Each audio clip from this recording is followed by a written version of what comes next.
আজকে হচ্ছে মাঠে এসেছি, আর মাঠে নাকি মানে চন্দ্রবড়া সাপ বেরিয়েছিল, সে প্রচণ্ড বড়, তার কত বাচ্চা নিয়ে এসে বংশ বিস্তার করেছিল, গোরকেলে খেয়ে গেছে আর সবাই দেখতে যাচ্ছে, তার জন্য আমিও যাচ্ছি দেখতে।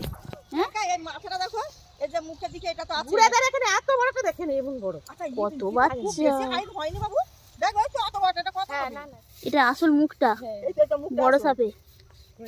এই তো এই সত্যি তো বাচ্চা দেখো এগুলো দেখি থাকতো কম হতো মানে হ্যাঁ। পুরো ছেয়ে যেত আমাদের এই যে তো এই কি যাচ্ছে, দেখো না গোর কেলে না কিসে গেছে কত বাচ্চা এগুলো দেখতেছি খালি এটা বাচ্চা তো ঝট করে নিবার তারা নিয়ে যেতে পারেনি, এই দেখো পেটে বাচ্চা তো পুরো ঝট করে যেতে ওই ঘুরতে গেলে বেজি আর মুখটা কই?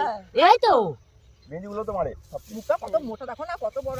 কম বাচ্চাগুলো তো তোমরা দেখলে কেমন সাপ, কত বাচ্চা বেড়েছে এখানে, আর মনে হচ্ছে গোরকেলেই খেয়ে চলে গেছে। তো আজকের ভিডিওটা এই পর্যন্ত, ভালো লাগলে please like, comment, share, subscribe করে দিও। টাটা।